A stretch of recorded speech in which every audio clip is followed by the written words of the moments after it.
आज हम लोग board exam revision series start कर रहे हैं।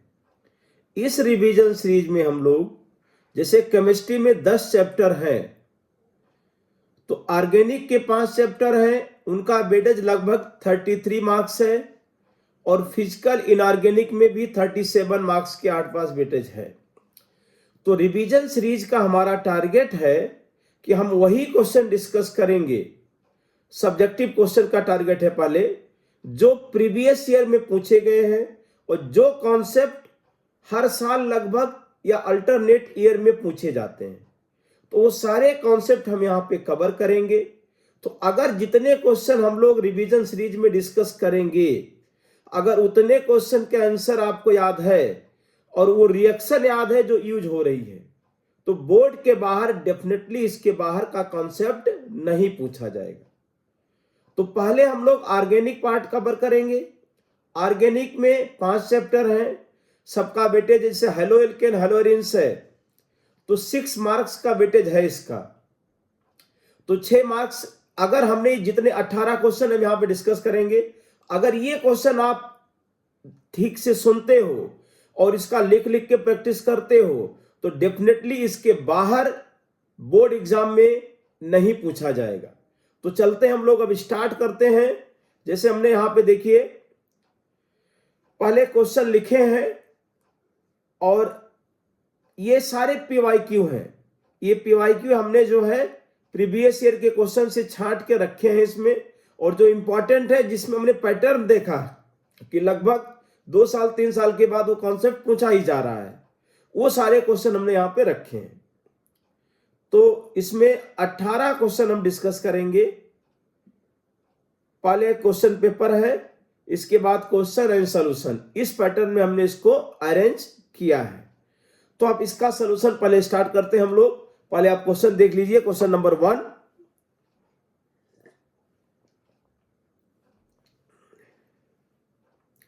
Why is tertiary butyl bromide more reactive towards SN1 reaction as compare to normal butyl bromide.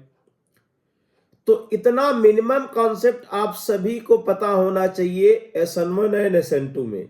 तो SN1 में क्या होता है, मिथाइल हैलाइड, फिर क्या आता है प्राइमरी हैलाइड, नहीं प्राइमरी हैलाइड, फिर secondary halide and tertiary halide. ये 3 अपने पास होते हैं। तो ये SN2 का ऑर्डर होता है। SN2 रिएक्शन में मिथाइल हैलाइड मोस्ट रिएक्टिव है, SN1 में टर्सरी हैलाइड मोस्ट रिएक्टिव है। अब आप देख लीजिए इसमें तो क्या लिखा है आंसर कि SN1 में मोर स्टेबल कार्बोकैटायन, मतलब SN1 में कार्बोकैटायन बनता है, रटा होना चाहिए भाई। अगर आपने ठीक से कॉन्सेप्ट नहीं पढ़ा है तो भी यहां पे क्वेश्चन को ध्यान से देखिए। अगर टर्सरी हैलाइड है तो SN1 फास्ट रिएक्शन होगी due to formation of more stable carbocation. SN1 में कार्बोकैटायन बनता है, SN2 में कार्बोकैटायन नहीं बनता है। तो आपको इसमें लिख देना है reactive depends upon stability of carbocation. तो टर्सरी ब्यूटाइल ब्रोमाइड अगर है तो इसमें कार्बोकैटायन बनेगा टर्सरी ब्यूटाइल कार्बोकैटायन, और नॉर्मल ब्यूटाइल में प्राइमरी कार्बोकैटायन बनेगा। तो क्या होगा अनस्टेबल। तो SN1 में more stable carbocation, more reactivity, तो क्या हो जाएगा, इसीलिए tertiary butyl bromide more reactive than primary butyl bromide. अब नेक्स्ट क्वेश्चन देखिए।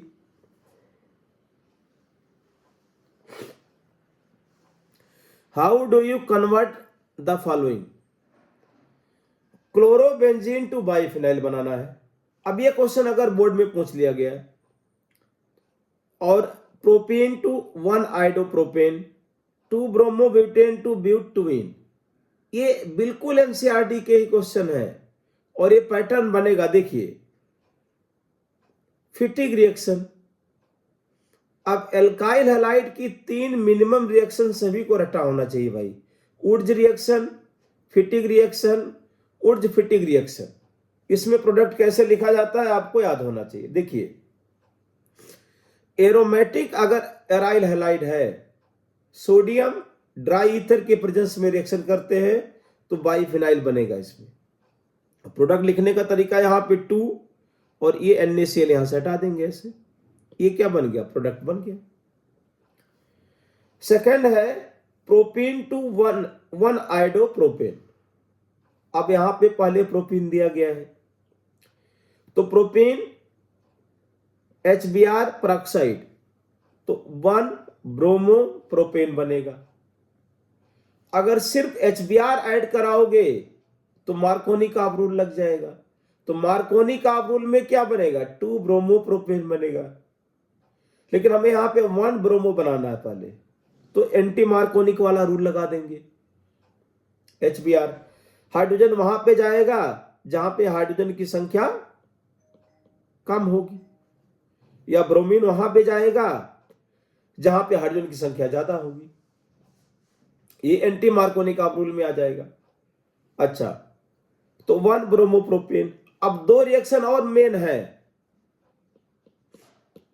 फिनकेल्स्टेन रिएक्शन एंड स्वार्थ रिएक्शन, NCERT। अब ये देखो, ये रिएक्शन कई बार रिपीट होगी अभी यहां पे।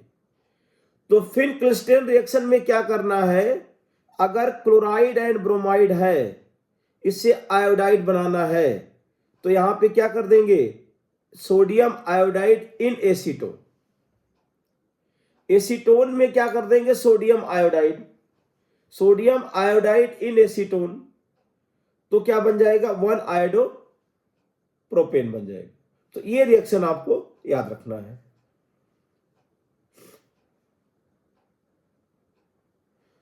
तीसरा है 2 ब्रोमो ब्यूटेन टू 2 ब्यूटुइन बनाना है, मतलब एल्काइल हैलाइड से अगर एल्कीन बनाना है तो एल्कोहलिक पोटेशियम हाइड्रोक्साइड रटा होना चाहिए।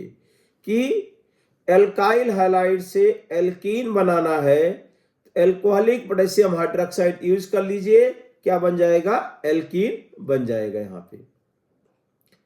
चलिए, ये क्वेश्चन हो गया। क्वेश्चन 3 देखते हैं। Give reasons for the following.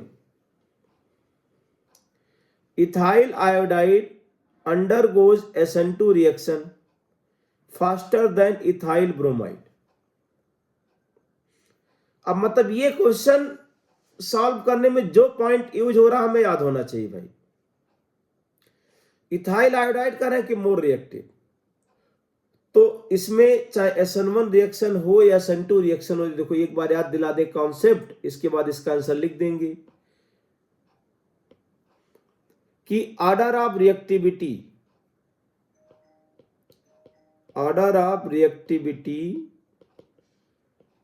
Of alkyl halides for same alkyl group. अगर एल्काइल ग्रुप सेम है तो ऑर्डर ऑफ रिएक्टिविटी में alkyl iodide most reactive, then bromide, then chloride. का रीजन कोई पूछे तो 2 रीजन लिखो, R plus and I minus, तो क्या होता है, बेटर लीविंग ग्रुप। तो I माइनस क्या, बेटर लीविंग ग्रुप। तो जब कभी भी क्वेश्चन पूछा जाए कि alkyl iodide most reactive then bromide, तो 2 तरीके से आप आंसर करेंगे तो नंबर मिलेगा। एक में लिख देंगे आयोडाइड आयन क्या is better leaving group than bromide ion, therefore alkyl iodide most reactive then bromide, ये लिख देंगे आप आंसर। तो जैसे यहां पे हमने लिखा है कि iodide ions is better leaving group because of its larger size than bromide ion, therefore ethyl iodide undergoes SN2 reaction faster than ethyl bromide। एक तो इस तरीके से लिख दो। दूसरा तरीका क्या है, due to low bond dissociation energy of alkyl iodide, carbon iodine bond than carbon bromine bond. अरे भाई सुनाई दिया क्या।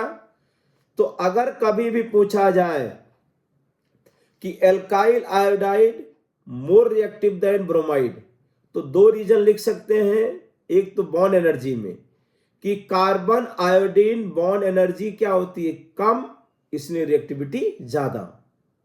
और दूसरा लिविंग ग्रुप के हेल्प से लिख सकते हैं, I माइनस का साइज ज्यादा है, बेटर लिविंग ग्रुप है, इसलिए एल्काइल आयोडाइड मोर रिएक्टिव है। इतना लिख देंगे, क्वेश्चन का आंसर आ जाएगा। दूसरा है अपने पास 2-ब्यूटेनॉल इज ऑप्टिकली इनएक्टिव। ये प्लस माइनस लिखा है, तो प्लस माइनस का मतलब हो गया ये रेसमिक मिक्सचर है। जितना 2-ब्यूटेनॉल है प्लस ब्यूटेनॉल है, उतना ही माइनस ब्यूटेनॉल है। तो इसका आंसर आप इस तरह से लिखेंगे कि plus minus two butanol is a racemic mixture. It is a mixture which contains 2 enantiomers of equal proportion and thus have zero optical rotation, therefore it is optically inactive। अरे भाई इनेंशियोमर, जैसे ये दो कंपाउंड है, तो इसमें हमारे पास 2-ब्यूटेनॉल है, OH H, इधर CH3, इधर C2H5, और यहां पे इसका मिरर इमेज बना देते हैं, C2H5 H एंड OH।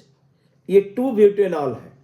अब 2-ब्यूटेनॉल में अगर इसका रोटेशन प्लस अल्फा है तो इसका माइनस अल्फा।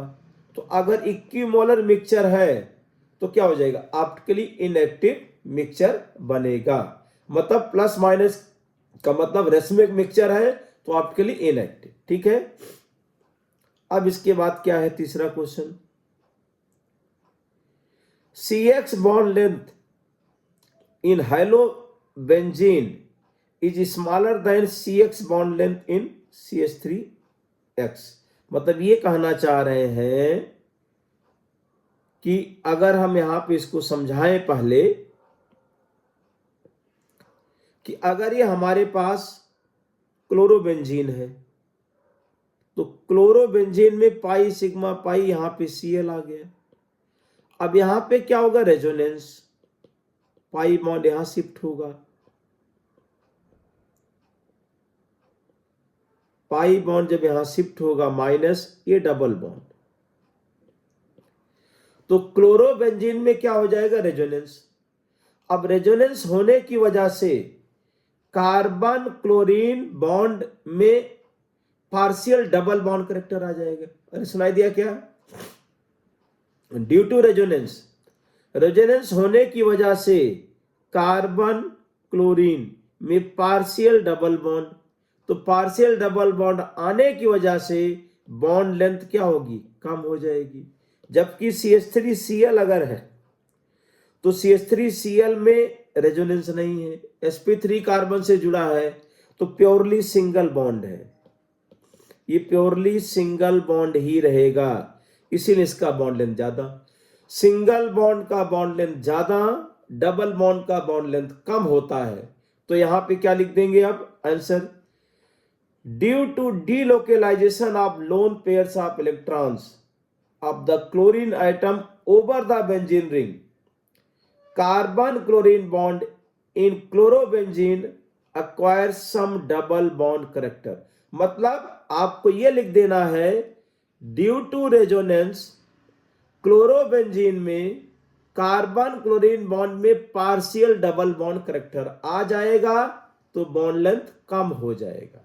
जबकि CH3Cl में रेजोनेंस नहीं है, वो प्योरली सिंगल बॉन्ड ही बने रहेगा, इसीलिए उसका बॉन्ड लेंथ ज्यादा हो। इतने लिखना है, ज्यादा रामायण नहीं और सुनना है इसमें, कि रेजोनेंस की वजह से पार्शियल डबल बॉन्ड आया इसीलिए बॉन्ड लेंथ कम, और मिथाइल क्लोराइड में बॉन्ड लेंथ ज्यादा रहेगा क्योंकि वो प्योरली सिंगल बॉन्ड है। Which alkyl halide from the following pair is chiral and undergoes faster towards SN2 reaction. अब देखिए दोबारा आ गया, मतलब अगर आपको order of SN1 and SN2 आता है कि प्राइमरी हैलाइड मोर रिएक्टिव टुवर्ड्स SN2 और टर्सरी हैलाइड मोर रिएक्टिव टुवर्ड्स SN1। तो SN1 एंड SN2 का ऑर्डर उल्टा है, तो उससे रिलेटेड क्वेश्चन पक्का पूछा जाएगा बोर्ड के एग्जाम में। तो देखिए, which alkyl halide from the following pair is chiral and undergoes faster SN2 reaction. अब ये हमारे पास सेकेंडरी हैलाइड है, देखते ही पहचानना है। ये प्राइमरी हैलाइड है, ये प्राइमरी कार्बन से ब्रोमीन जुड़ा है। तो प्राइमरी कार्बन मतलब एक कार्बन से जुड़े कार्बन को प्राइमरी कार्बन कहा जाता है। तो ये प्राइमरी कार्बन से जुड़ा है तो प्राइमरी हैलाइड है। ये सेकेंडरी का दो कार्बन से जुड़ा है, दो कार्बन मतलब सेकेंडरी कार्बन से। अगर ये दो कार्बन से जुड़ा है तो ये सेकेंडरी कार्बन है। इसीलिए क्या हो जाएगा कि प्राइमरी हैलाइड मोर रिएक्टिव टुवर्ड्स SN2। तो फर्स्ट ये नॉर्मल ब्यूटाइल ब्रोमाइड है, ये क्या हो जाएगा, more reactive towards SN2 reaction आ जाएगा यहाँ पे। तो फोर्थ में ये लिखा है कि normal butyl bromide undergoes faster SN2 reaction at is a primary halide. तो प्राइमरी हैलाइड के बारे में हमें ऑर्डर ऑफ SN1 SN2 याद है, तो वहां से रिलेट कर दिया। अगला क्वेश्चन क्या है, out of SN1 and SN2 which reaction occurs with inversion of configuration and racemisation. ये प्योरली कॉन्सेप्ट है भाई। देखिए, हैलोएल्कीन हैलोएरिन्स जो चैप्टर है उसमें SN1 और SN2 डिस्कस किया गया है, E1 E2 डिटेल में डिस्कस नहीं है। तो SN1 SN2 के क्वेश्चन पूछे जाएंगे आपको, SN1 एंड SN2। तो out of SN1 and SN2 which reaction occurs with inversion. तो SN1 एंड SN2 में आपको याद रहना चाहिए कि SN1 में कार्बोकैटायन बनता है, SN1 में कार्बोकैटायन, तो इसमें क्या होगा, रेसमाइजेशन। SN2 में क्या बनता है, ट्रांजिशन स्टेट बनता है। ट्रांजिशन स्टेट के थ्रू रिएक्शन होती है, न्यूक्लियोफाइल बैक साइड से अटैक करता है। ये तो हम कॉन्सेप्ट में आपको बता रहे हैं, लेकिन एग्जाम में केवल इतने लिखना है आपको, SN2 reaction occurs with inversion of configuration और SN1 reaction proceeds through racemisation. मतलब आंसर जो लिखना वो बोर्ड पे आपको डिस्प्ले हो रहा है स्क्रीन पे, लेकिन मैं आपको पूरा ग्राउंड बता रहा हूं कि इतना पता होगा तो दाएं बाएं क्वेश्चन भी आएगा तब भी आप कर पाएंगे। अगला क्वेश्चन देखिए, right equation for preparation of 1 iodo butane from 1 chlorobutane. Repeat हो गया क्वेश्चन। तो फिनक्लिस्टेन रिएक्शन, स्वार्ट्ज रिएक्शन, ये आपको याद होना चाहिए, एनसीईआरटी आप देखो जाके। तो 2 PYQ आपको दिखाई दिए यहां पे। हमने आपको बोला कि हम यहां पे क्वेश्चन PYQ ही डिस्कस कर रहे हैं और दूसरे साल या तीसरे साल वही रिएक्शन वही कॉन्सेप्ट रिपीट हो जाता है।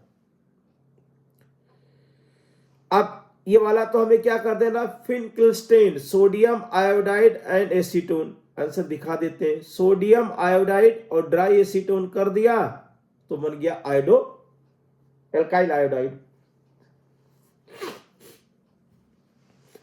Out of 2 bromopentane, 2 bromo 2 methyl butane and 1 bromopentane, which compound is most reactive towards elimination reaction and why. अब एलिमिनेशन का आ गया, तो अगर आप थोड़ा ज्यादा जानते हैं E1 एंड E2 तो ठीक है, और अगर E1 E2 नहीं जानते हैं, बोर्ड का प्रिपरेशन आप केवल कर रहे हैं, तो E1 E2 का नाम लिए बिना इस क्वेश्चन का आंसर कर देना है और गिव। मतलब ये 3 मार्क्स के क्वेश्चन है, 3 पार्ट है, एक एक करके डिस्कस करते हैं। तो फर्स्ट आ गया आपका फिनक्लिस्टेन रिएक्शन। अच्छा, तीनों का स्ट्रक्चर बना लिया, 2 ब्रोमोपेंटेन और 2 ब्रोमो 2 मिथाइल पेंटेन आ गया इसमें, और ये क्या आ गया, ब्रोमोपेंटेन।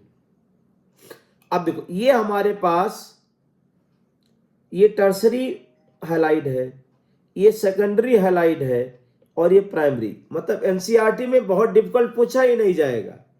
अब टर्सरी हैलाइड इलिमिनेशन में क्या होता है, अगर वो समझना चाहते हैं तो ठीक है, अदरवाइज आंसर तो डायरेक्ट लिखेंगे। देखिए, एलिमिनेशन रिएक्शन में क्या होता है कि जैसे यहां पे हमने एग्जांपल लिया कि ये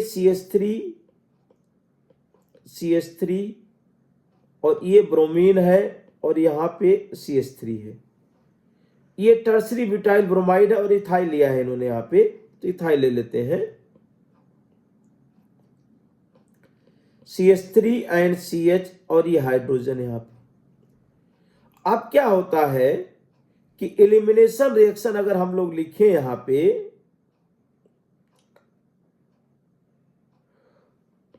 एलिमिनेशन रिएक्शन, तो यहां पे CH3, यहां पे ब्रोमीन है, तो जैसे यहां पे अगर OH माइनस आया तो OH माइनस क्या होता है, H प्लस पे अटैक कर देगा, ये बॉन्ड इधर शिफ्ट हो जाएगा, ब्रोमाइड आयन यहां पे चला जाएगा।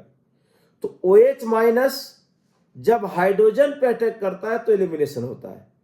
तो अगर यही OH माइनस कार्बन पे अटैक कर देता तो सब्स्टिट्यूशन हो जाता, लेकिन हमें जो है सब्स्टिट्यूशन नहीं कराना है, हमें क्या कराना, एलिमिनेशन कराना है। तो इसका मतलब अगर इस कार्बन पे एल्काइल ग्रुप बढ़ेगा तो सब्स्टिट्यूशन होने के चांस कम हो जाएंगे, तो एलिमिनेशन ज्यादा होगा यहाँ पे। तो OH माइनस, अब यहाँ पे इसीलिए कहा गया है कि अगर टर्सरी हैलाइड है तो जो OH माइनस अगर यहाँ पे आया तो OH माइनस कार्बन पे अटैक नहीं कर पाएगा, तो किस पे अटैक करेगा, हाइड्रोजन पे। हाइड्रोजन पे अगर अटैक करेगा तो एलिमिनेशन होगा इसमें। तो अगर टर्सरी हैलाइड आ गया तो tertiary alkyl halides are more reactive towards elimination is due to steric hindrance on nucleophilic carbon. तो ड्यू टू स्टेरिक हिंड्रेंस लिख सकते हैं कि टर्सरी हैलाइड क्या है, more reactive towards SN1 towards elimination reaction. और इसमें अगर सब्स्टिट्यूशन करा रहे हैं तो SN1 SN2 दो आते हैं, उनका ऑर्डर अलग होता है इसमें। तो आपको यहाँ पे केवल इतना लिख देना है कि tertiary alkyl halides are more reactive towards elimination is due to steric hindrance on nucleophilic carbon, ये आंसर आ जाएगा इसमें। अब सी में हमें IPAC नेम लिखना है, IPAC नेम 4 ब्रोमो 4 मिथाइल पेंटटूइन, इसका नॉमेनक्लेचर ऐसा कर देंगे 1 2 3 1 2। यहां पे ब्रोमीन है लेकिन हम पहले डबल बॉन्ड को प्रेफरेंस देंगे, 1 2 3 4 5, तो आ जाएगा 4 ब्रोमो 4 मिथाइल पेंटटूइन, इस तरह से आप आंसर कर देंगे। अगला क्वेश्चन देखिए, how can the following conversion be carried out, aniline to bromobenzene और chlorobenzene to 2 chloro acetophenone, chloroethane to butane. ये रिएक्शन हमें याद होना चाहिए। अब आ जाते हैं, देखिए जैसे अगर ये क्वेश्चन करना है एनिलीन से ब्रोमोबेंजीन तो हम एक रिएक्शन आपको याद दिलाते हैं, ये हमारे पास सैंड मेयर रिएक्शन के नाम से जानी जाती है, सैंड मेयर रिएक्शन। अब सैंड मेयर रिएक्शंस में क्या करना है कि हमारे पास एनिलीन दिया गया है NH2, NaNO2 plus HCl, NaNO2 plus HCl 0 to 5 degree Celsius. तो यहां पे पहले बन जाएगा बेंजीन डाइजोनियम सॉल्ट, ये बनेगा N2Cl,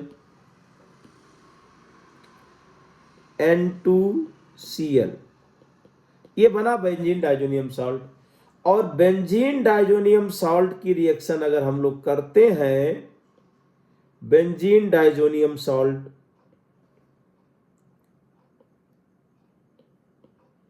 बेंजीन डाइजोनियम सॉल्ट में 3 रिएक्शन हम लोग लिख सकते हैं। अकरस एक क्यूपरस क्लोराइड है Cu2Cl2, क्यूपरस ब्रोमाइड है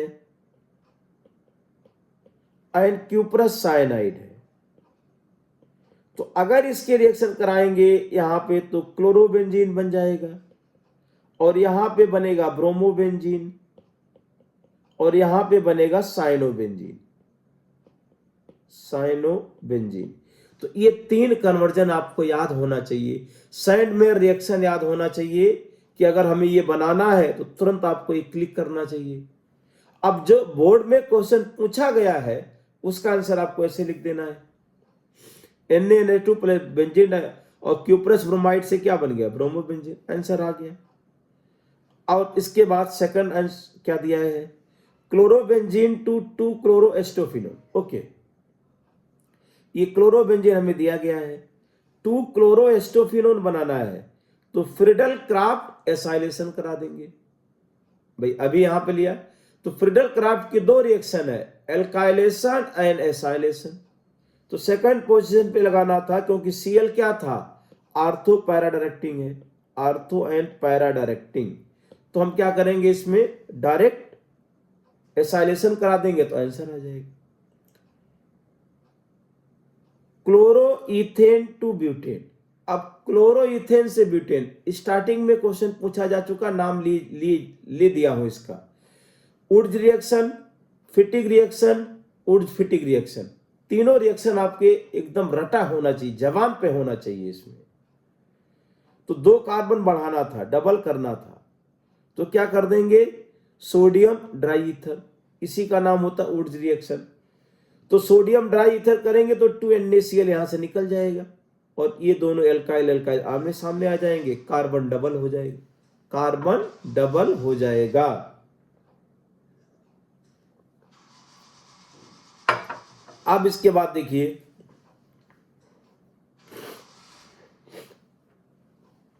following compounds are given to you, 2 bromopentane, 2 bromo 2 methyl butane and 1 bromopentane.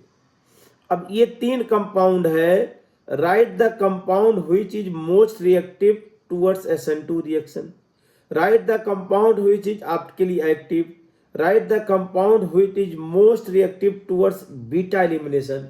मतलब यही रिएक्शन देखो बार बार पूछा जा रहा है। तो बोर्ड में आपको मैं बोल दिया हूं कि अगर यहां पे हमने 18 question halo alkane hello arenes के नाम पे डिस्कस कर रहे हैं, इसके बाहर बोर्ड में पूछा ही नहीं जाएगा, पूरी गारंटी है अपनी।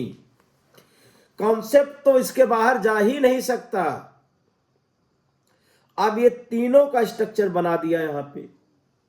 तो SN2 में प्राइमरी हैलाइड, अगर हाइड्रोजन प्राइमरी का 1 कार्बन से जुड़ा है तो इसको प्राइमरी हैलाइड बोलते हैं, 2 कार्बन से जुड़ा है तो सेकेंडरी हैलाइड बोलते हैं, 3 कार्बन से जुड़ा है तो टर्सरी हैलाइड बोलते हैं। तो SN2 रिएक्शन क्या हो जाएगा, इस यहां पे ये करें कि SN2 reaction, write the compound which is most reactive towards SN2 reaction, केवल कंपाउंड लिख देना है। तो क्या आ जाएगा यहां पे, compound, therefore order of reactivity 1 bromopentane, केवल ये कंपाउंड लिख दीजिए, most reactive towards SN2 reaction. क्यों यहां पे लिखा है कि SN2 reaction involve formation of transition state, मतलब SN2 रिएक्शन में ट्रांजिशन स्टेट बनता है, और higher the steric hindrance lesser the stability of transition state. जितना ज्यादा स्टेरिक हिंड्रेंस होगा उतना ही ज्यादा ट्रांजिशन स्टेट क्या होगा, अनस्टेबल होगा। इसीलिए क्या होता है कि जहां पे कम हिंड्रेंस वहां का ट्रांजिशन स्टेट स्टेबल और SN2 में रिएक्टिविटी ज्यादा। इसीलिए क्या हो जाएगा आपका, तो जो यहां पे दिया गया है 1 ब्रोमोपेंटेन, ये मोस्ट रिएक्टिव टुवर्ड्स SN2, तो फर्स्ट का आंसर आपको यही लिख देना था, 1 ब्रोमोपेंटेन। हमने पूरा ऑर्डर लिख दिया। अच्छा, दूसरा लिखा है किसके लिए, आपके तीनों में आपके लिए एक्टिव, तो अगर कायरल कार्बन है तभी आपके लिए एक्टिव। तो 2 ब्रोमोब्यूटेन जो है, इसमें चारों ये कार्बन जो है 4 डिफरेंट ग्रुप से जुड़ा हुआ है। ये जो कार्बन है 4 डिफरेंट ग्रुप से जुड़ा हुआ है, हाइड्रोजन लगा दिया यहां पे। तो इस कार्बन को बोलेंगे कायरल कार्बन। ये कार्बन क्या है, कायरल कार्बन है इसमें। तो ये आपका 2 ब्रोमोब्यूटेन ये क्या हो जाएगा, आपके लिए एक्टिव हो जाएगा। और tertiary alkyl halides are most reactive towards beta elimination due to steric hindrance. तो स्टेरिक हिंड्रेंस अगर होगा तो एलिमिनेशन का रेट बढ़ेगा, इतने याद रखो। तो टर्सरी हैलाइड चाहे एलिमिनेशन E1 हो E2 हो, अगर आपको E1 E2 नहीं पता है तो आप बस इतना याद रखो कि tertiary halides are more reactive towards elimination than secondary and then primary. इस तरह से तो ऑर्डर ऑफ रिएक्टिविटी आ जाएगा इसमें, टर्सरी हैलाइड, फिर secondary halide and primary halide. अगला क्वेश्चन देखते हैं, give reasons for the following. The presence of NO2 group at ortho और para position increases the reactivity of haloarenes towards nucleophilic substitution reaction। और दूसरा part है इसका, paradichlorobenzene has higher melting point than that of the ortho and meta isomer. Thionyl chloride method is preferred for preparing alkyl chloride from alcohol. बहुत अच्छा concept पूछा गया। तो ये एग्जाम में ये बराबर पूछे जाते हैं, इन तीनों का आंसर ध्यान से देखिए। जब NO2 ग्रुप आ जाता है तो NO2 ग्रुप क्या करता है, nitro group at ortho and para position decreases the electron density in benzene ring and thus facilitate the attack of the nucleophile on haloarenes and the carbon ion is form stabilised by resonance. Therefore, presence of NO2 group at ortho and para position in haloarenes increases the reactivity towards nucleophilic substitution। अब देखिए यहां पे कैसा होगा, पूरा mechanism नहीं लिखना है बोर्ड के हिसाब से, लेकिन कहना ये चाह रहे हैं कि जैसे हमारे पास पाई सिग्मा पाई, यहां पे Cl ग्रुप लगा है और ये क्या हमारे पास NO2 है, NO2। तो NO2 पाई सिग्मा पाई, ये पाई बॉन्ड इधर शिफ्ट हो सकता है। तो इससे क्या होगा, जब पाई बॉन्ड इधर शिफ्ट होगा तो ये आप ऐसा मान सकते हैं कि यहां पे Cl पे प्लस चार्ज आ गया। अब Cl पे अगर प्लस चार्ज आया तो ये बॉन्ड और इसको माइनस कर देते हैं, पाई सिग्मा पाई, यहां पे बॉन्ड शिफ्ट नहीं, यहां पे आप शिफ्ट कर देंगे इसको नाइट्रोजन माइनस, और ये कोऑर्डिनेट बॉन्ड बना के रखो इसको आप। तो इस तरीके से जो है ये पॉइंट बात, तो यहां पे प्लस चार्ज आया। तो अगर न्यूक्लियोफाइल हमारे पास मानो OH माइनस है तो ये OH माइनस यहां पे आसानी से क्या कर देगा, अटैक कर देगा। OH माइनस यहां पे आसानी से अटैक करेगा। तो यही लिखा है, the presence of nitro group at ortho and para positions decreases the electron density in benzene ring and thus facilitate the attack of the nucleophile on haloarenes and the carbon ion is formed stabilized by resonance। Therefore,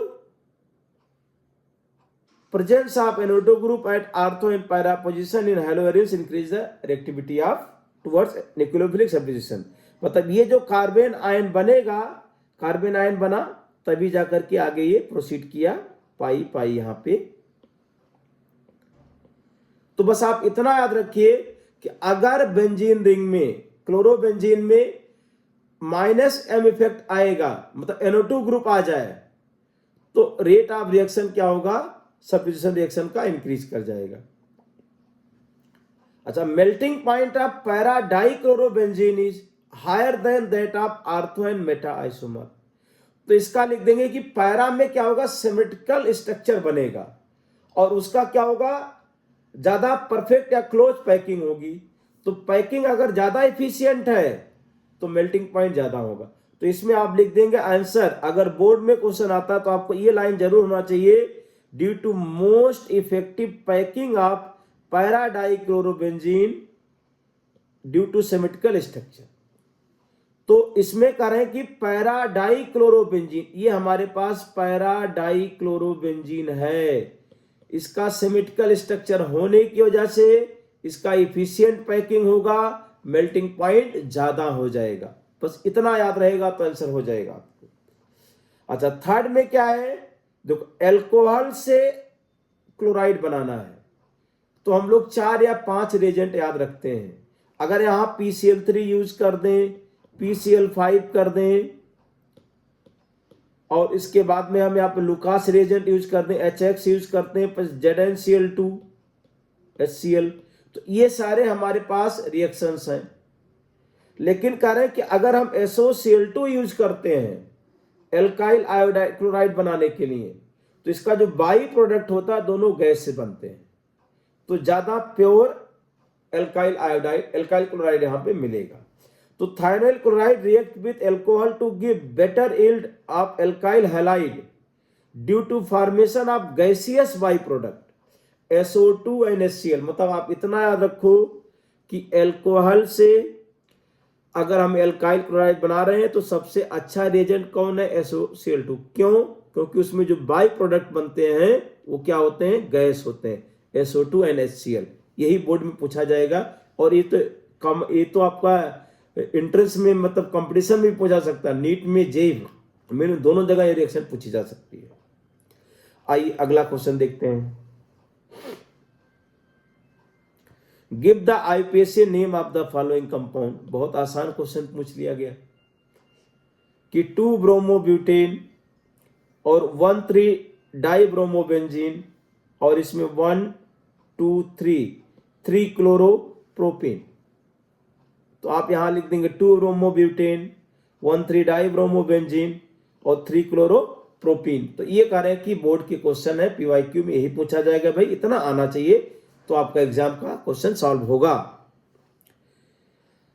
draw the structure of the following organic halogens, halogen compound. 4 tertiary butyl 3 आयोडोपेंटेन। इसका structure बनाने के लिए कह दिया। 4 bromo 3 methyl पेंटटूइन। मतलब अगर आपको compound दिया गया है, स्ट्रक्चर बनाया गया है तो नाम पूछेंगे, और अगर आपको नाम दिया गया है तो स्ट्रक्चर पूछेंगे। ये दोनों टाइप के क्वेश्चन बोर्ड में पूछे जाते हैं। तो 4 पे टर्सरी ब्यूटाइल 3 आयोडोपेंटेन, 4 ब्रोमो 3 मिथाइल पेंटटूइन। अब देखिए स्ट्रक्चर बना दिया भाई। देखिए 4 पे टर्सरी ब्यूटाइल है, तो ये टर्सरी ब्यूटाइल भी हम IUPAC सिस्टम में यूज कर सकते हैं।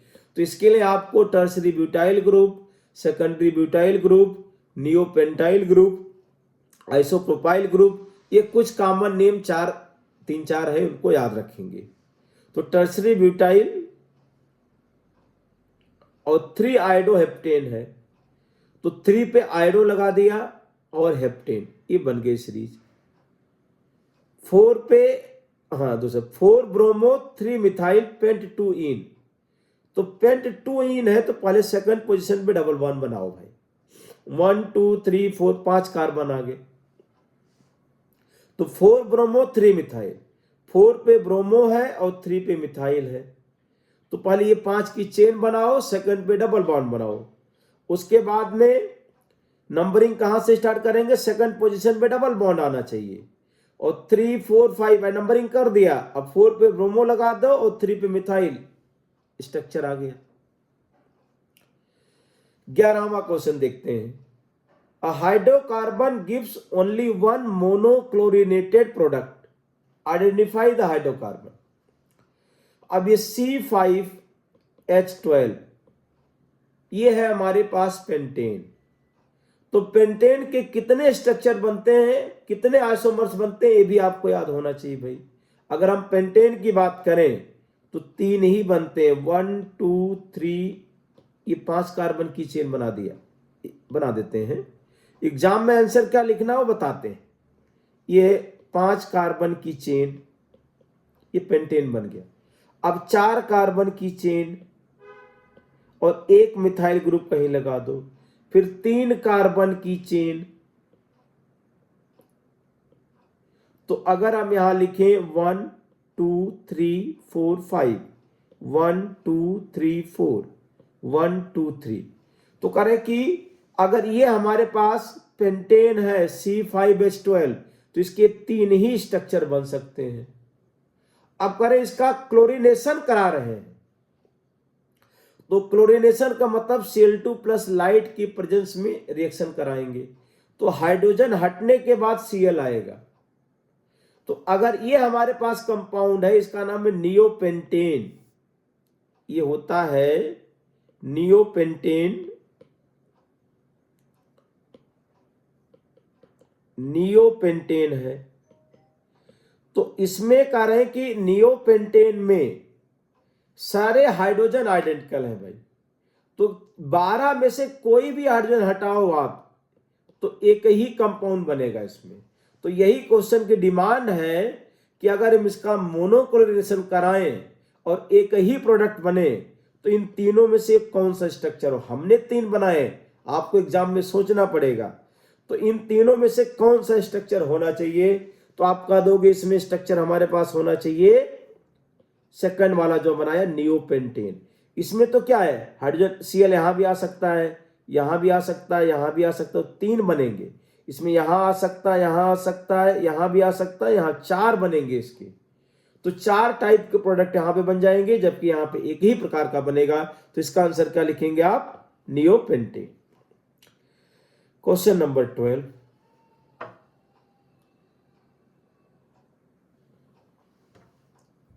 करें कि out of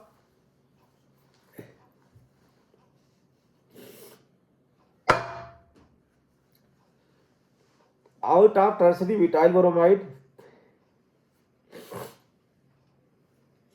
which one is more reactive towards SN1 and why.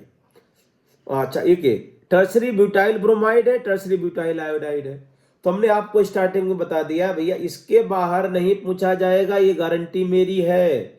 अगर आपने ये मेरा रिवीजन सीरीज देख लिया तो ऑर्गेनिक केमिस्ट्री के 33 मार्क्स पक्के हैं।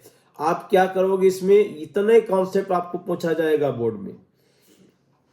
तो हमने कहा कि आयोडाइड मोर रिएक्टिव टुवर्ड्स SN1 हो, SN2 हो, एलिमिनेशन सब में। तो रीजन क्या लिखेंगे कि अगर क्लोराइड एंड ब्रोमाइड दिया है तो 2 रीजन लिख सकते हो कि I- का बेटर लिविंग ग्रुप, एक तो ये रीजन, या क्या लिख देंगे कार्बन और आयोडीन बॉन्ड क्या होता है, इसकी बॉन्ड एनर्जी कम है, इजिली डिसोसिएट कर जाता है। तो आंसर आपके पास आ जाएगा। देखिए क्या लिखा है, both tertiary butyl iodide and tertiary form tertiary carbocation but tertiary butyl iodide is more reactive than tertiary butyl bromide towards SN1 reaction because I- is better leaving group than Br- due to larger size। तो ये line आपको याद रखना है, I-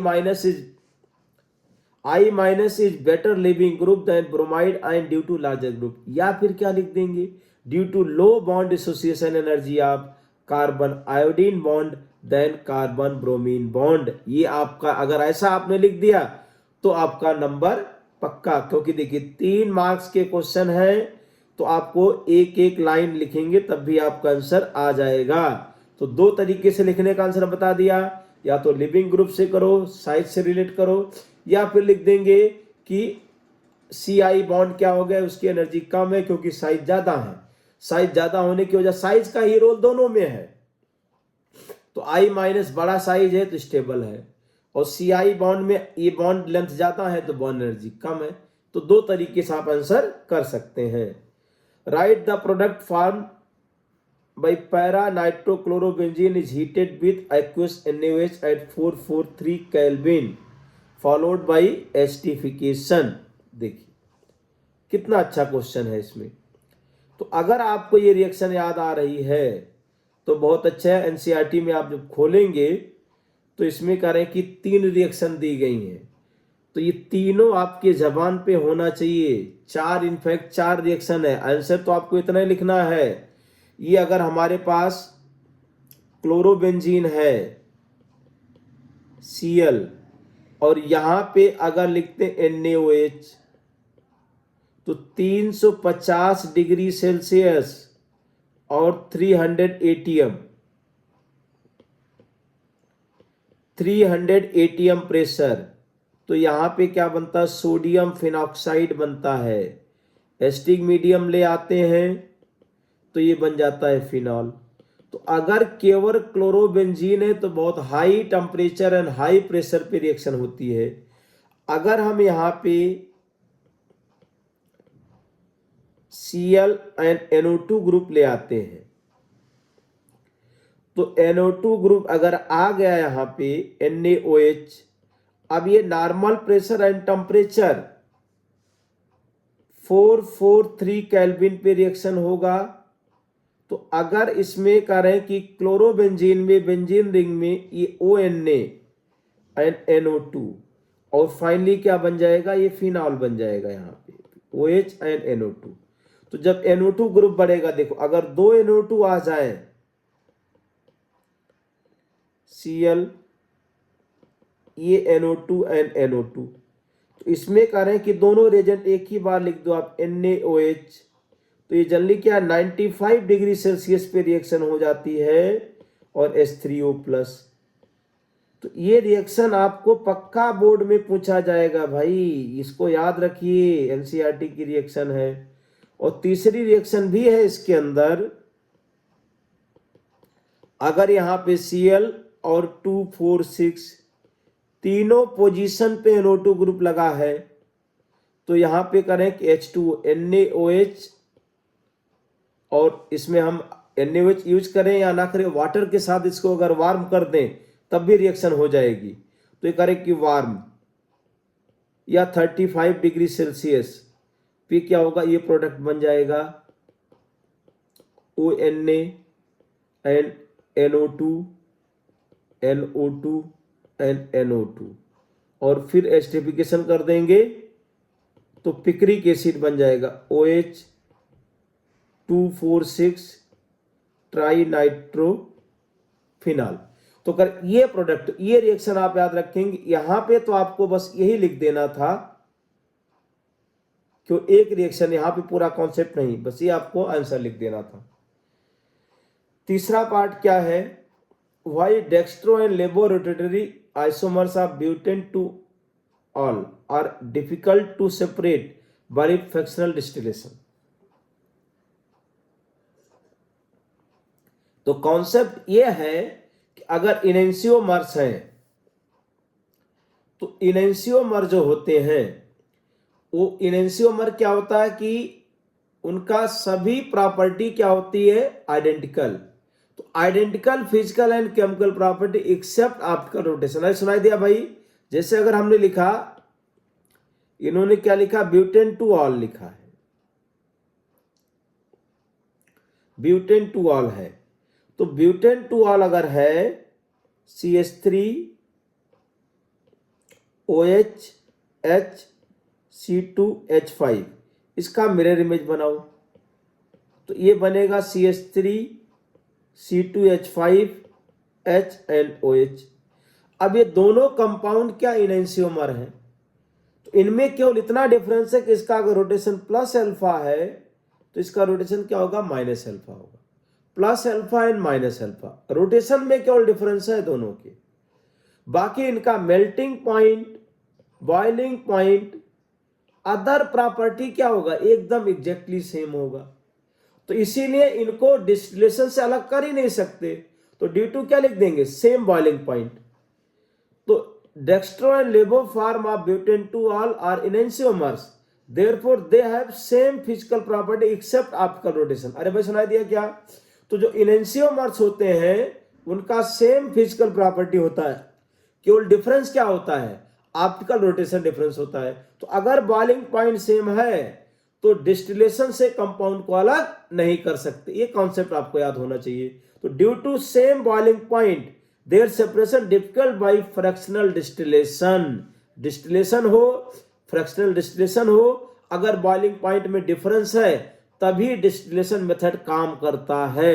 answer आपको इतना लिखना है, बाकी हम आपको कॉन्सेप्ट इसके आसपास जो घूमता है उसको रिमाइंड करा रहे हैं। Right the chemical equation when methyl chloride is treated with AgNO2। ये भी रिएक्शन आ गया एनसीईआरटी का। Bromobenzene is treated with CH3Cl। Bromobenzene is treated with CH3Cl in presence of anhydrous AlCl3। अब दोनों रिएक्शन लिखते हैं, तो देखिए सिल्वर नाइट्राइट इसको कहते हैं, ये सिल्वर नाइट्राइट है, ये AgON डबल बॉन्ड O। ये सिल्वर नाइट्राइट से नाइट्रो एल्केन बनता है। अगर ये रिएक्शन आपको याद नहीं है तो मैं याद दिलाता हूं कि अगर ये अल्काइल हैलाइड है और सिल्वर नाइट्राइट से रिएक्शन कराते हैं और ये एल्काइल हैलाइड है और ये पोटेशियम नाइट्राइट है, potassium nitrite double bond O। तो इसमें क्या बनता है, नाइट्रो एल्केन बन जाता है, मैकेनिज्म नहीं जाना है आपको। और इसमें क्या बनता है, एल्काइल नाइट्राइट। तो अगर पोटेशियम वाला पूछा जाए, ऐसे लिखा है RX प्लस KNO2, तो आपको ये बनाना है प्रोडक्ट, तो एल्काइल नाइट्राइट बन जाएगा और सिल्वर में नाइट्रो एल्केन बन जाएगा। ऐसे साइनाइड वाली रिएक्शन पूछ लिया जाएगा इसमें, या तो नाइट्राइट वाली या साइनाइड वाली, इतना आपको याद होना चाहिए इसमें। तो ये रिएक्शन अभी यहाँ पे मैंने आपको बोला कि इसको 2 बार 3 बार लिखिए, जितने क्वेश्चन हमने यहाँ पे डिस्कस किए हैं इतना मिनिमम आपको रटा होना चाहिए। अब कह रहे हैं कि chlorobenzene is extremely less reactive towards a nucleophilic substitution reaction, give 2 reason for the same. अब देखिए ये कॉन्सेप्ट पूछा गया इसमें, कह रहे हैं कि क्लोरोबेंजीन, तो पहले आपको हम एक बार बता दें, ये है क्लोरोबेंजीन, मतलब ये एराइल हैलाइड है। और अगर हम एल्काइल हैलाइड की बात करें, CH3Cl ऐसा आ जाए, तो न्यूक्लियोफिलिक सब्स्टिट्यूशन में क्या होता है, ये Cl जाता है, यहां से Cl जाएगा और दूसरा कोई न्यूक्लियोफाइल यहां पे आएगा। तो मान लेते हैं कि अगर ये Cl गया तो ये CH3OH आया, और इसका Cl गया तो भी आया। अब देखो यहां पे डबल बॉन्ड है, ये sp3 कार्बन है, ये sp2 कार्बन है। तो कह रहे हैं कि chlorobenzene is less reactive towards nucleophilic substitution. इसका 2 कारण बताइए। तो फर्स्ट लिख दिया रेजोनेंस इफेक्ट। तो रेजोनेंस हमने यहां पे करके आपको दिखाया, वहां पे मत लिखिए आपको वहां पे ये लिखना है कि in haloarenes due to lone pair sigma pi conjugation, carbon hydrogen bond acquires partial double bond and bond strength increases. तो आप वहां पे इतना लिख दीजिए कि due to resonance carbon chlorine bond has partial double bond character, therefore bond strength increases, reactivity decreases.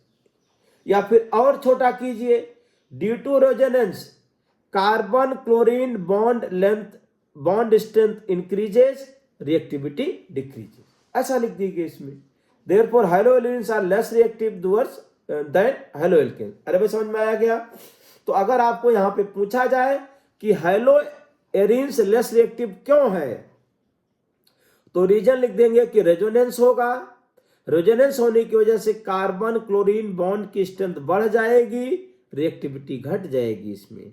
जबकि हैलोएल्कीन्स में रेजोनेंस नहीं होता है, तो carbon and chlorine single bond ही है, तो मोर रिएक्टिव रहेगा। इस तरीके से आप आंसर लिख के आगे बढ़ सकते हैं। दूसरा है इनस्टेबिलिटी ऑफ फिनाइल कैटायन। तो इसमें कह रहे हैं कि अगर हमारे पास ये क्लोरोबेंजीन है और क्लोरोबेंजीन से अगर हम Cl निकालें तो ये फिनाइल का कार्बोकैटायन बनेगा और sp2 कार्बन पे प्लस चार्ज आ गया। और अगर हम एल्काइल हैलाइड की बात करें तो sp3 कार्बन पे पॉजिटिव चार्ज आएगा, तो sp3 कार्बन का पॉजिटिव चार्ज ज्यादा स्टेबल होगा। तो इनस्टेबिलिटी ऑफ फिनाइल कैटायन एक रीजन ये आ गया। दूसरा क्या लिखा, रेजोनेंस इफेक्ट। तो रेजोनेंस की वजह से और इनस्टेबिलिटी ऑफ फिनाइल कार्बोकैटायन की वजह से हैलोएरिन्स क्या होता है, less reactive than alkyl halide. High unstable phenyl cation by self ionisation, therefore haloarenes are less reactive than haloalkanes towards SN1 reaction. क्योंकि SN1 में क्या बनता है, कार्बोकैटायन बनता है। तो 2 रीजन आपको यहां पे लिखा, इनस्टेबिलिटी ऑफ फिनाइल कैटायन और पहला लिखा था रेजोनेंस इफेक्ट। इन दोनों की वजह से हैलोएरिन्स क्या हो जाएगा, less reactive than alkyl halides. Explain why.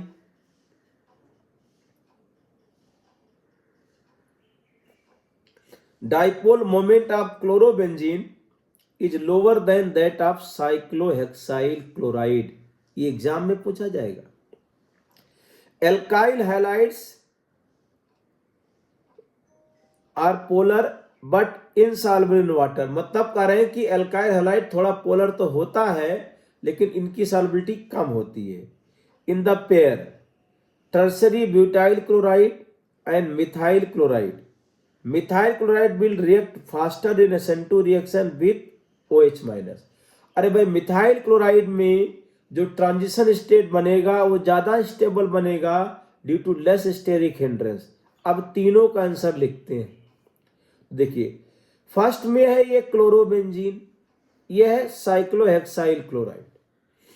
अब क्लोरोबेंजीन में क्या होगा, रेजोनेंस होगा, और ये sp2 कार्बन है और ये sp3 कार्बन है। अब देखो क्या लिखा है, in chlorobenzene chlorine atom is bonded with sp2 carbon, whereas in cyclohexyl chloride the chlorine atom bonded with sp3 carbon and sp2 carbon is more electronegative than sp3।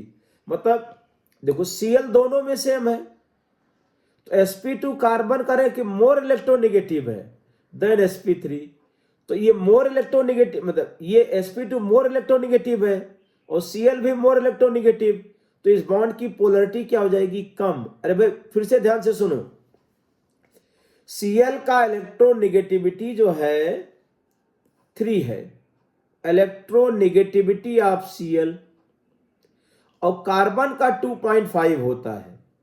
तो अगर sp3 कार्बन है तो आप 2 इसका कितना 3 है, और इलेक्ट्रोनेगेटिविटी ऑफ कार्बन ये 2.5, तो अगर sp3 कार्बन है तो 2.5 मानेंगे, लेकिन अगर sp2 कार्बन होगा तो इलेक्ट्रोनेगेटिविटी 2.5 से ज्यादा। तो अगर आपको ये वैल्यू नहीं याद रखना है, आपको आंसर जो लिखना है वो मैंने लिखा है, मैं केवल समझाने के लिए बोल रहा हूं कि जब ये 2.5 और ये 3, तो डिफरेंस कितना आ गया 0.5 का, और यहां पे 3 और इसको मान लेते हैं कि 2.75 हो गया, तो डिफरेंस कितना आया 0.25 का।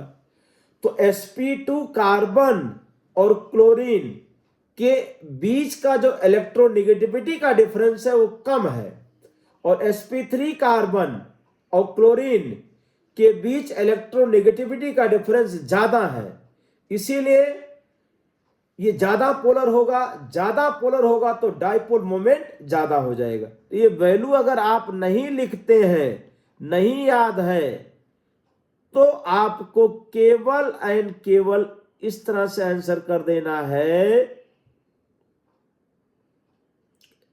इसमें आपको आंसर ये कर देना है कि sp2 कार्बन मोर इलेक्ट्रोनेगेटिव है, तो कार्बन हाइड्रोजन बॉन्ड यहां पे क्या हो जाएगा, लेस पोलर, ये क्या होगा मोर पोलर, तो मोर पोलर है तो dipole moment. Therefore electron density towards Cl atom in chlorobenzene is less than cyclohexyl chloride, hence CCl bond of hexyl chloride is more polar that it has higher dipole moment. मतलब आपको simple सी भाषा में concept समझ में आएगा तो वहां पे सब लिख पाओगे। आप भी लिख दोगे कि due to difference in electronegativity, more difference, cyclohexyl chloride का बॉन्ड क्या हो जाएगा, ज्यादा पोलर, ज्यादा dipole moment. Due to less difference between electronegativity, less polar, less dipole moment. इतना क्यों लिखना है, ये यही बात यहां पे लिख दिया। sp2 carbon chlorine bond is less polar than sp3 carbon chlorine bond due to high electronegativity of sp2 carbon, therefore dipole moment of hexyl chloride is greater than chlorobenzene. ऐसा भी शॉर्टकट में लिख देंगे। अब अगला क्वेश्चन क्या है इसमें, एल्काइल हैलाइड्स, हाँ एल्काइल हैलाइड्स पोलर है लेकिन इसकी सॉल्युबिलिटी कम है। अब देखिए, ये कॉन्सेप्ट आपको पता होना चाहिए कि लाइक डिजॉल्व्स लाइक, तो पोलर सोल्यूट है तो पोलर सॉल्वेंट में डिजॉल्व होगा, नॉन पोलर है तो नॉन पोलर में डिजॉल्व होगा। ये जनरल कॉन्सेप्ट होता है, लेकिन मेन पॉइंट ये होता है कि जब, जैसे हमने कहा कि एल्काइल हैलाइड एंड वाटर की बात करें, तो जब एल्काइल हैलाइड एंड वाटर को मिक्स करोगे तो एल्काइल हैलाइड एंड वाटर के बीच में इंटरेक्शन स्टार्ट होगा। अच्छा, मिक्स करने के पहले क्या था? वाटर वाटर और हैलाइड हैलाइड था। तो इसमें कह रहे हैं कि alkyl halide water interaction is weaker than water water and alkyl halide alkyl halide interaction, therefore alkyl halides are insoluble in water, immiscible with water, water में मिक्स नहीं होगा। फिर से बोलते हैं, जैसे ये वाटर है, ये H2O था, तो यहां पे वाटर वाटर के बीच में कुछ फोर्स ऑफ अट्रैक्शन है। ये एल्काइल क्लोराइड है, तो एल्काइल क्लोराइड के बीच में फोर्स ऑफ अट्रैक्शन है। लेकिन जब दोनों को मिक्स किया गया, अब ये क्लोराइड एंड वाटर के बीच में फोर्स ऑफ अट्रैक्शन, तो हम लोग सोल्यूशन वाले चैप्टर में क्या पढ़ते हैं कि जब सोल्यूट सॉल्वेंट इंटरेक्शन ज्यादा होगा या सोल्यूट सॉल्वेंट इंटरेक्शन मतलब इसका वैल्यू अच्छा होगा as compare to solute solvent, तब जाकर के सोल्यूट सॉल्वेंट में डिसॉल्व होगा। तो जब इसमें अगर बीकर हो गया तो सॉल्युबिलिटी कम हो जाती है या नहीं होती है।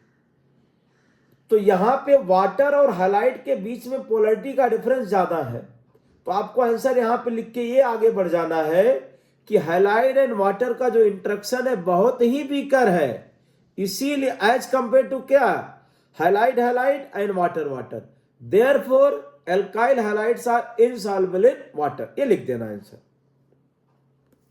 तीसरा पार्ट क्या है,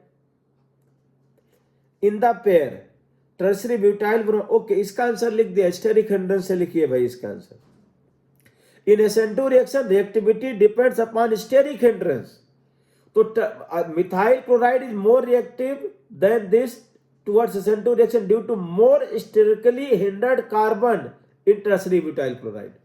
तो टर्सरी ब्यूटाइल क्लोराइड में जहां पे Cl है वहां हिंड्रेंस ज्यादा है, इसीलिए क्या हो जाएगा आपका SN2 रिएक्शन नहीं होगी, अनस्टेबल ट्रांजिशन स्टेट बनेगा।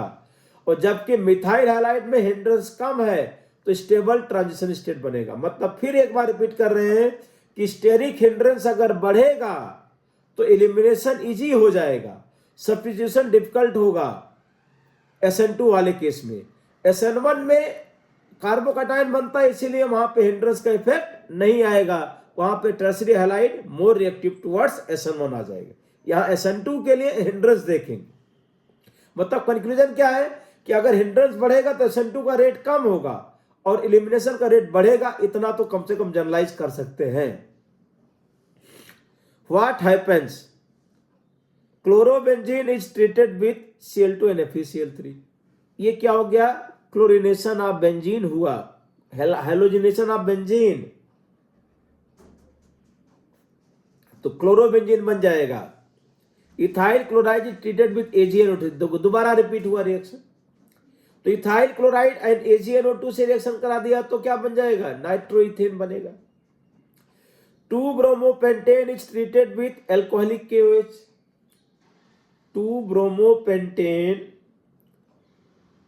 2-bromopentan is treated with alcoholic KOH, तो एलिमिनेशन होगा। ओके आंसर देख, mixture of ortho and para isomer बन जाएंगे, इसका ये लिख देना है। नाइट्रोइथेन ऑप्टेन होगा, बता दिया कॉन्सेप्ट, और पेंट-2-इन ऑप्टेन। तो देखो अगर ये एल्काइल हैलाइड है और एल्कोहलिक KOH के साथ रिएक्शन कराते हैं तो एलिमिनेशन लिखना है, और एलिमिनेशन में सेडजप प्रोडक्ट एक होता है, एक हाफ मैन प्रोडक्ट होता है, ये पता होगा आप लोगों को।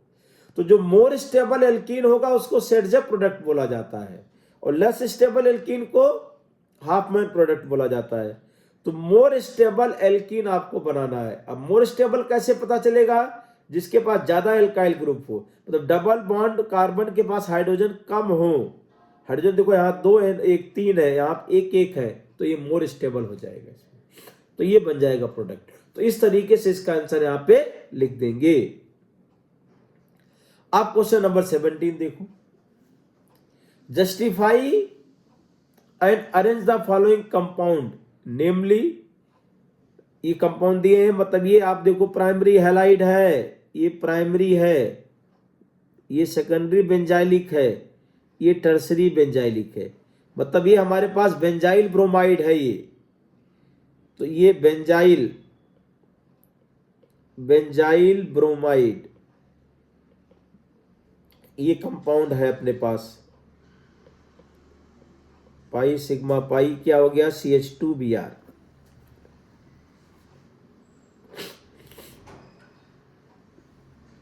तो पूछ रहे हैं इसमें, in increasing order of reactivity towards the displacement reaction SN1 and SN2, SN1 and SN2,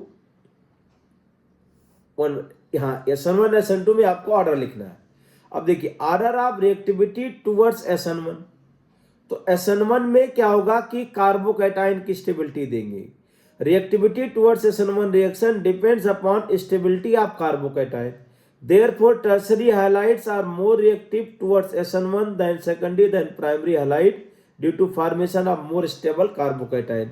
तो SN1 के लिए आपको कार्बोकैटायन को जिम्मेदार ठहराना होगा, तो ये टर्सरी बेंजाइलिक हैलाइड है, तो इसीलिए क्या होगा, मोर स्टेबल कार्बोकैटायन, मोर रिएक्टिव लिख देंगे। अच्छा, और SN2 में इसका उल्टा लिख देंगे। इसका उल्टा क्यों लिखेंगे, क्योंकि स्टेरिक हिंड्रेंस अगर बढ़ेगा तो लेस स्टेबल ट्रांजिशन स्टेट बनेगा। तो इसमें करें, in SN2 reaction reactivity depends upon steric hindrance, when number of alkyl group on nucleophilic carbon increases, reactivity towards SN2 reaction decreases due to reactivity towards due to formation of less stable transition state। तो आप इस तरह से steric hindrance अगर बढ़ेगा तो SN2 का rate बढ़ेगा, क्योंकि अनस्टेबल ट्रांजिशन स्टेट बनेगा। तो इसका इस तरह से ऑर्डर लिख देंगे और इसका ऑर्डर इस तरह से लिख देंगे। तो ये आपका ऑर्डर से और रीजन से आपको इसके 3 मार्क्स मिल जाएंगे। अब आता है, write the structural formula of ABC and D in the following reactions. तो ये आपके पास दिया गया 2 ब्रोमो प्रोपेन, एल्कोहलिक KOH आ गया। अब ये यहां पे प्रोपीन बन गया। अब हाइड्रोजन ब्रोमाइड एंड पेरोक्साइड, अब आप सोचो, इसमें मैं सॉल्यूशन दिखा दूंगा, लेकिन यहां पे देखिए कि ये हमारे पास एल्कोहलिक KOH अगर आ गया तो ये प्रोपीन बना, CH2 double bond CH and CH3। और अगर हाइड्रोजन पेरोक्साइड आया तो मार्कोनी का रूल, एंटी मार्कोनी का रूल, ये दोनों चीज आपको पता है। तो यहां पे एल्कोहलिक के अगर पेरोक्साइड HBr आ गया तो ये 1 ब्रोमो प्रोपेन बनेगा, CH2CH2Br। और सोडियम आयोडाइड एंड एसीटोन है, तो फिनकलस्टेन रिएक्शन लिखना है, तुरंत आपको आयोडो प्रोपेन बना देना, 1 आयोडो प्रोपेन। और Mg ईथर तो क्या बन जाएगा, ग्रिग्नार्ड रेजेंट बन जाएगा इसमें, CH3 CH2 एंड MgI। तो ये ये 4 आपको प्रोडक्ट लिख देना है। तो यहां पे क्या लिखा देखिए, एल्कोहलिक KOH है, एल्कीन बना दिया आपने, सोडियम आयोडाइड एसीटोन है तो आपने C बनाया, Mg ईथर से क्या बना दिया, ग्रिग्नार्ड रेजेंट बना दिया इसमें। तो करेक्ट, ये हमारे पास यहाँ पे आंसर इसके आ गए। तो यहाँ पे देखिए, ये फिनकलस्टेन रिएक्शन आपको याद रखना है। और इसके बाद एल्कोहलिक KOH है तो एल्कीन, एक्वस KOH है तो बन जाएगा एल्कोहल। अब देखिए, हमने यहां पे 18 क्वेश्चन PYQ के डिस्कस किए। अब ये आप 18 क्वेश्चन में जितनी भी रिएक्शन यूज हुई, SN1 SN2, एलिमिनेशन का ऑर्डर, बॉइलिंग पॉइंट, ये सारे पॉइंट यहां पे आ गए। तो इतना क्वेश्चन अगर आप सॉल्व कर लेंगे, और इनमें जो कॉन्सेप्ट है, ऊर्ज रिएक्शन हो गया, फिटिक रिएक्शन हो गया, और SN1 SN2 रिएक्शन आ गया इसमें, और इसके बाद में मतलब क्लोरोबेंजीन की पांचों रिएक्शन याद कर लो, halogenation, alkylation, acylation, nitration, sulphonation. तो ये कह रहे हैं कि ये रिएक्शन अगर आपको पता है बेसिक, और इसके बाद अगर NO2 ग्रुप आएगा क्लोरोबेंजीन में तो substitution of alkyl halide, aryl halide बढ़ेगा। और आपको क्या बता दिया, aryl halide less reactive towards substitution reaction than alkyl halides. तो इतना कॉन्सेप्ट अगर आपको 2-3 बार आप कर लेते हैं, डेफिनेटली बोर्ड में इसके बाहर नहीं पूछा जाएगा। अब अगर हम अगले लेक्चर में हम एल्कोहल, ईथर एंड फिनॉल के PYQ डिस्कस करेंगे। जितने PYQ डिस्कस करेंगे उसके बाहर बोर्ड में नहीं आएगा, उसी कॉन्सेप्ट से क्वेश्चन पूछे जाएंगे। तो अगले लेक्चर में मिलते हैं एल्कोहल, ईथर, फिनॉल के PYQ, बोर्ड के PYQ के लिए। Thank you.